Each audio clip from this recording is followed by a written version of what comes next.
swear, hey, there I am. I'm just like all natural. Episode. Stop. I literally felt you look at me.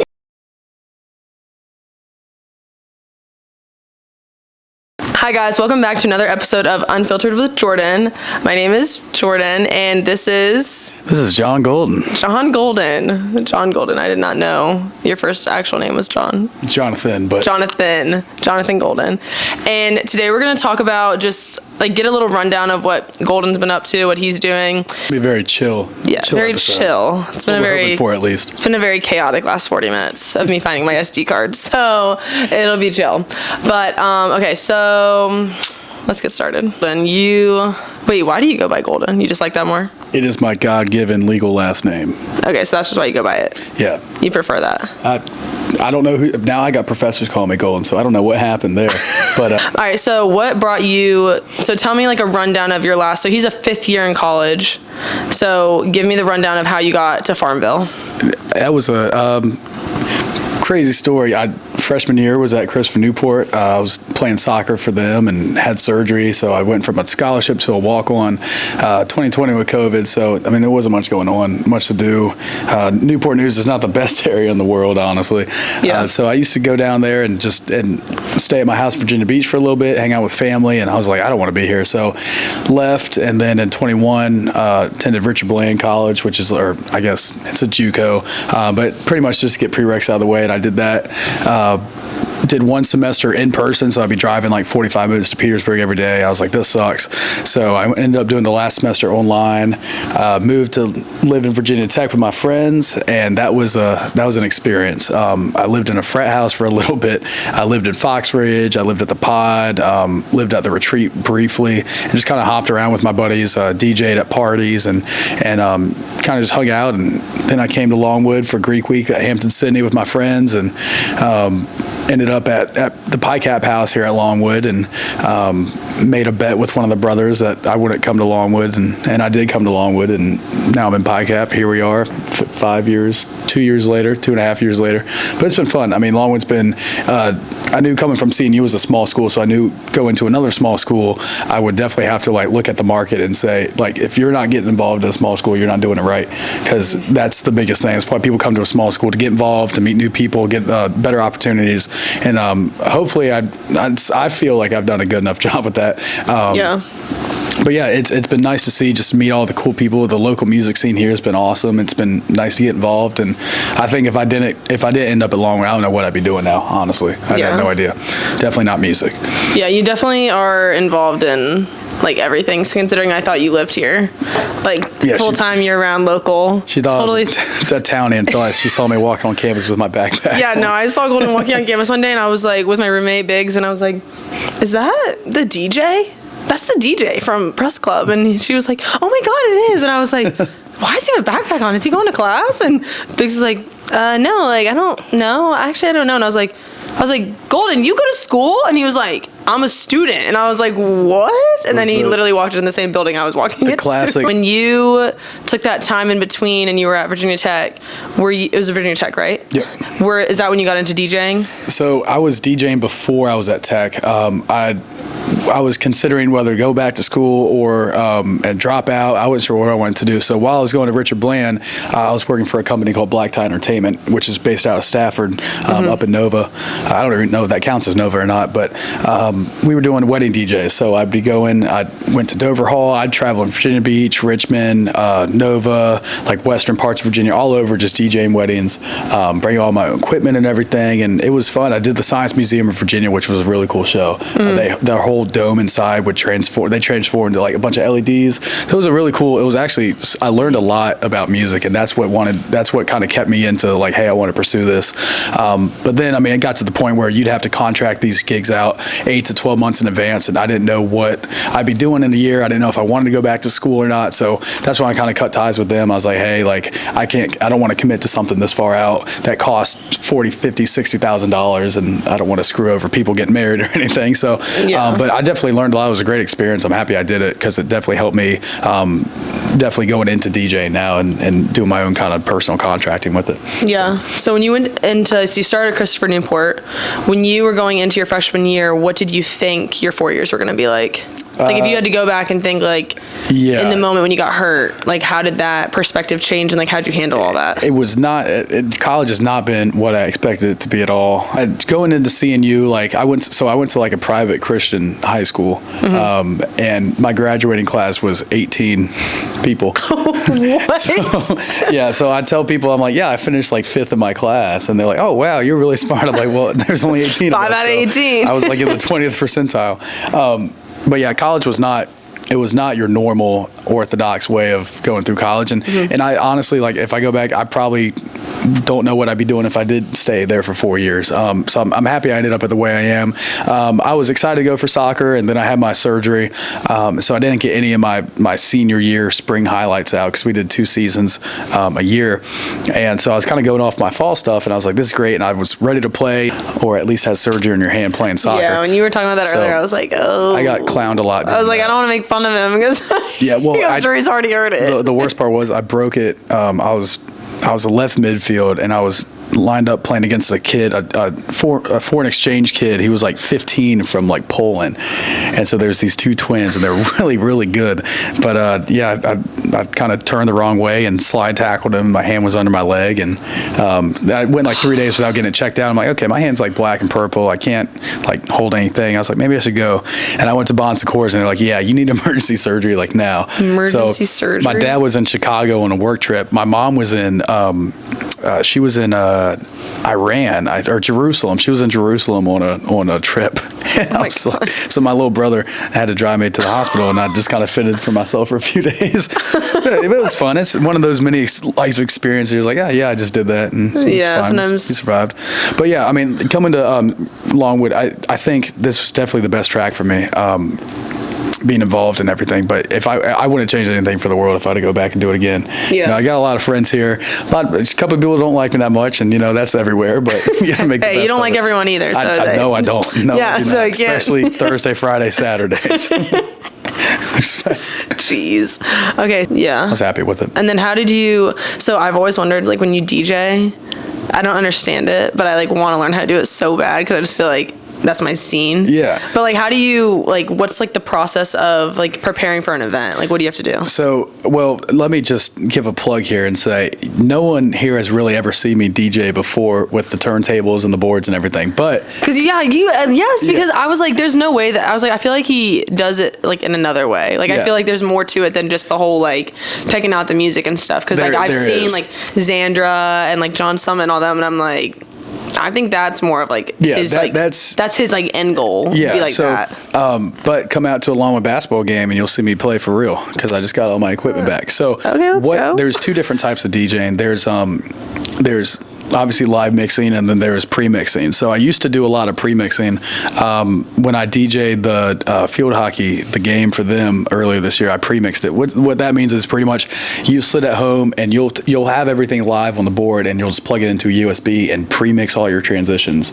So then once you actually get to playing, what a lot of DJs do, unfortunately, now is they'll fake it. They'll pretend they're doing something, and they've already recorded it, and they just press play. That's so smart. That's actually so smart. I never realized you could do that. For me at Press, because I've waited so long I sold all my equipment after the wedding, after Black Tie Entertainment. So I'm slowly buying it all back now. But before I bought it all back, I literally either pre-mix it or just load up stuff on the iPad or just plug. I'll airdrop my pre-mixed my Apple playlist into Spotify for them, and then condense it, change the MP3s to MP4s, do whatever I need to do, and then just play it like that. So I mean, sometimes I'll live, and if you want me to request a song, I'll throw it in and just switch the mix up. But what I'm doing, it's not fake DJing, but now that I actually have my equipment, I'm going to actually be like playing live for everybody like now. You used to do when and you were doing all the weddings and stuff. Also with that too, some places don't pay me enough to where I would want to bring everything out there and do it anyway. So, but it's just not cost efficient with how expensive everything is. But yeah, I'm gonna be doing a lot more of that starting actually here in November. So you'll be seeing me live. Okay, DJ. fire! You guys heard that? Yeah, live. Y'all heard DJ. it. He's being for real now. Got my mixing boards. Got my turntables. I'm back. I took a little. Jonathan's back. So we'll see. But it's really, I'm appreciative to have the networking with people that know what they're doing and that appreciate working with me and want to help me out. So it's been really nice. It kind of eased my kind of nervousness and my anxiety a little bit because I was kind of flipping out. I don't know what's going on, but work with Nash and some of these guys around here and Huntley from The Voice and Oliver Anthony and all of them. It's really helped me out that they're willing to put a good word in me to help me out in my future. So yeah, and I'm it's like you excited said, for it. the small school thing. Oh, yeah. It's all about. I didn't realize that until this past probably like year and a half that all of the connections I've been making over the last few years were what like helped me be in the scenario I'm in now, to where like I feel comfortable and like I can reach out to people and they'll reach out to people for me and vice versa, whatever. But that's definitely the benefit of being in Farmville. Yeah, I mean, or any small school for that matter. Being with Press Club, anyone with any sort of musical talent, I mean, if you're coming through Virginia at any point of a tour or something, you're going to be playing at Press Club, whether you're small or you're getting bigger. Yeah. We have some really talented musicians and some pretty big names that have played at Press Club in the past. And so, I mean, every band that comes in, I make it a point to talk to them, to network with them. Yeah. And that's actually set me up with my band right now. I got the lead singer of Bombshell, and Blair West Band, who come here pretty frequently. She used to be an agent for East Coast Entertainment. Mm-hmm. So she's going to help set us up to get an LLC and to get us in with East Coast. And that would be a really big opportunity if we decide to pursue that. But got to talk to some of the guys and see what they think and how we can move on from there. Yeah. So tell me, so I know you have your own little thing that you do, like Golden DJ, but what is like as I have the literal flyer on our fridge, okay, so Back Sydney Band, like what? Back Sydney Trio. I just call them Back Sydney Band because that's what I. Well, there's two. There is the Back Sydney Band, and there's also the Back Sydney Trio. So there's two things. There's two things. Was Back Sydney Trio the people that were there that night when me and Biggs were eating dinner? Yeah. So those are two of the guys in the Back Sydney Band. Oh, okay. Wait. So what is like that? Right, How did that come about? We'll backtrack here. Yeah, backtrack and tell me everything. I got to talk about this on Thursday, so this is me like jumping my memory. All right, here we go. Get some practice in. So when I came here, 22, I didn't do much music stuff. I kind of was just figuring out how to live in LP and do my own thing. Yeah. 2023, I lived here over the summer. And I met CJ Oswald, who's the booking agent, and I met Nash. And I was in bands like all grown up. I've been playing since I was 13. I did rhythm guitar, I played drums, piano, learning mandolin. And my first time going solo was at Press Club when CJ met me. And so I only been singing for the last, like, I guess, year and a half now. And so my third show, Nash was like, hey, okay, before that, my third show, I met Oliver Anthony at an open mic at Press Club in about June or July. Found out that we both went to the same private school. He went to Richmond Christian. You and Oliver Anthony did? He's a good amount older. He probably was there maybe 8 to 10 years before I was there.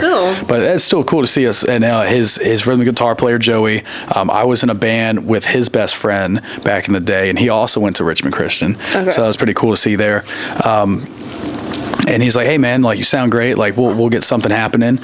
And then 3 weeks later, Richmond, North of Richmond blows up. He's got over 200 million views on YouTube for that song. Yeah. And we hosted his second ever concert live at Press Club. I remember that. It was live on Instagram, and I was like, no way, I'm not there right now. Yeah, and Facebook. And it was a massive turnout. I mean, it was a packed house. And it was really cool to see. Everyone was, like, loving it. The vibes were really great there. Mm-hmm. And so I was given the opportunity to be one of the openers and was on the official poster for it that they sent out, and they were selling signed copies of, and they had about 500 of these posters made.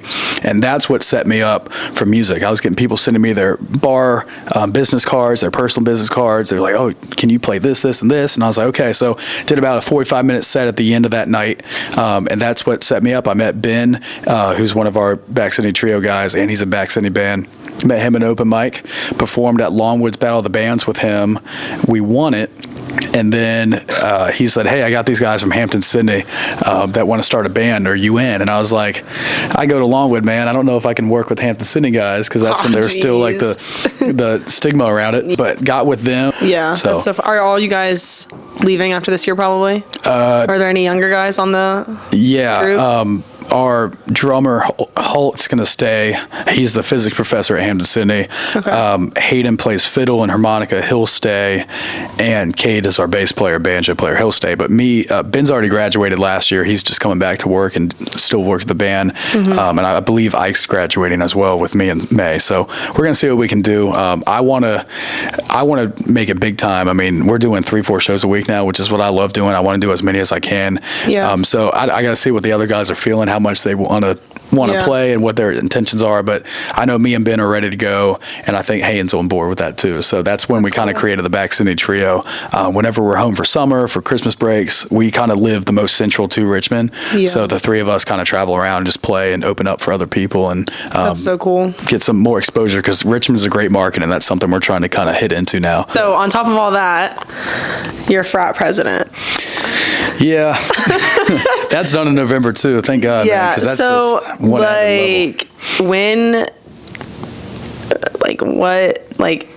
so you're doing all that stuff, like you're playing your shows and whatnot, and you're doing the stuff for Press Club and working with Nash. And so how is it like balancing like being that frat president? Like, I know what all goes into that. Because obviously, like my perspective, like what I do on a day-to-day basis is probably very different from what you do.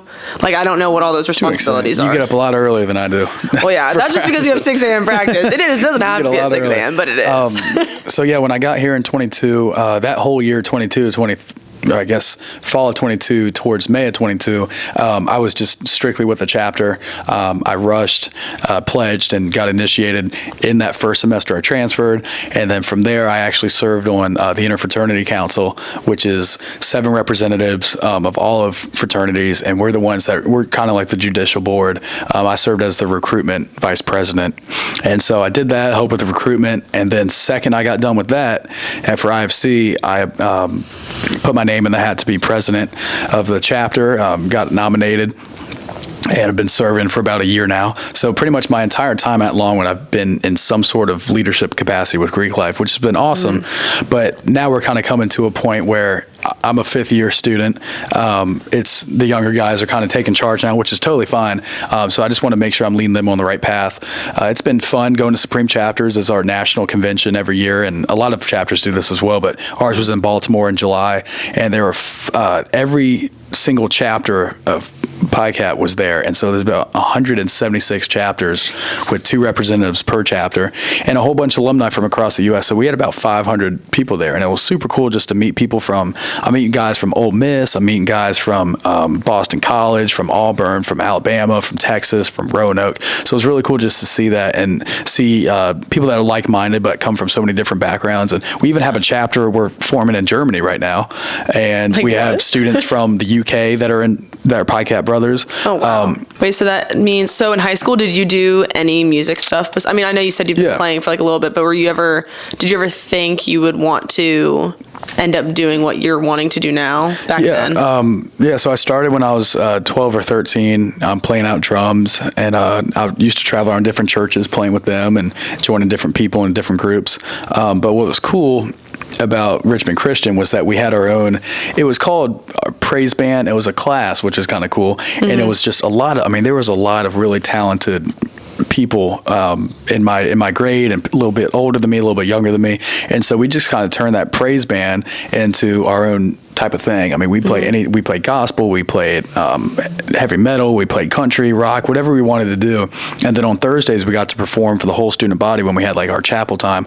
So it was really cool to, granted, while we were at a Christian school, we still had a lot of creativity in what we could do. And from that point, I was like, I know whether sports don't work out, it's either going to be sports or music. So having the ability to like be in high school, but having some structure to it, but being able to be like, it's one thing to start a garage band, but having a band with that talented of like individuals was really cool. I mean, some of these people are still playing now. I got one of those guys that is actually part of the Passion Band, who, if you're any religious at all, like Passion Band is one of the biggest Christian music bands coming around right now. So it's really cool to see, and they're still playing at Clover Hill Assembly, which is a big church in Richmond. He's in the band as well there. So that was a great opportunity, and obviously sports didn't work out, so I was like, all right, well, the next step is to go see if music's going to work out. and music, I think, is a better opportunity for me because sports it's a great industry, but it's kind of, you really have to work to get a foot in the door, and you really have to know people. But with music, there's so much more, like it's such a broad spectrum of what you can do in music rather than just be a musician on stage. You can work backstage, you can work for music venues, you can work as a manager, you can market, you can do ticket sales. Like there's so many things you can do for that, which has been pretty cool. But it was fun. I used to be the mascot for the Flying Squirrels in Richmond, so that was kind of cool. Give like one final piece of advice for someone who's going into college and has no idea what they want to do, like no clue, feels like they need to already have like something like figured out, picked out, but then obviously we just talked for whatever, like 40 minutes about how like everything doesn't always go as planned, but like that might just be a good thing. Someone who's going in without much of an idea. I had a general sense of what I wanted to do, but not really. Like my dad worked for health insurance and been a spokesman for a big company for a long time. And I was like, I kind of felt like my family wanted me to push to go that route. And so originally that was my original plan. I'll do healthcare, I'll do marketing, I'll do journalism, something like that. And then I get here, I'm like, there's so many opportunities. So really, I would say, really look at the different schools. If you can, sit down. I know some of the deans would love to talk to y'all. There's always student representatives in each school, whether it's nursing or business or art, theater, history, anything like that. There's always someone who's going to want to talk to you just to get more information. And it never hurts. Take your prereqs your first year. That way you can get them out of your way because your prereqs are applicable to pretty much every major you're going to take. So get those out of the way and just meet some older people that are already established in that school. Try a class. If you don't like it, it's not the end of the world. Take something else that you find, but you'll eventually find your spot. And that's the big thing. People are so freaked out. They want to have a plan the second they get here. It's not really going to happen for anybody. And that's fine. That's what college is meant to do. College is meant to challenge you, but also give the opportunity to try new things, see what you like, see what you don't like. And then you can kind of pick and choose. But the thing is just network, because there's nothing worse than being stuck in a job for 5-10 years down the line after graduation that you don't want to do, or having an awesome degree that you love, but then you find you get out on the job market and there's nothing for you. So take that into account as well. If that's something you really find passion for, stick to it, but just know you might not have the easiest time in the world out of college. And that's not being me, that's just reality. There's a lot of even business students and nursing students. A few of them I know from last year kind of struggled to find an opportunity outside, but they're still looking, and it's worked out for a lot of them. Just kind of broaden your horizons, get an idea of what you want to do, and just be open to a little bit of change, not a lot. You don't have to change your whole life around, but just kind of see what's out there and make the best of it, and network and make friends and do what you can do around the area. Take advantage of the opportunities you were given. Yeah, that's good advice. That's good advice.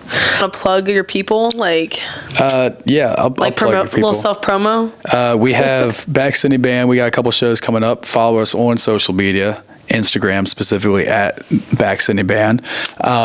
Press Club, we got a lot of events coming. Check our calendars on Facebook, on Instagram for those, as well as TikTok.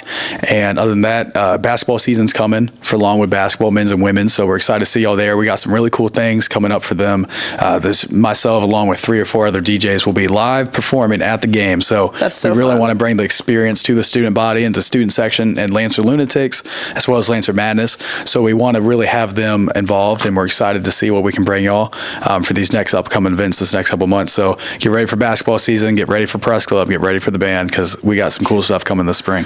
Awesome. All right. Well, thanks guys for listening. We'll be back next week. And yeah, you know the drill. Follow me on Instagram, TikTok.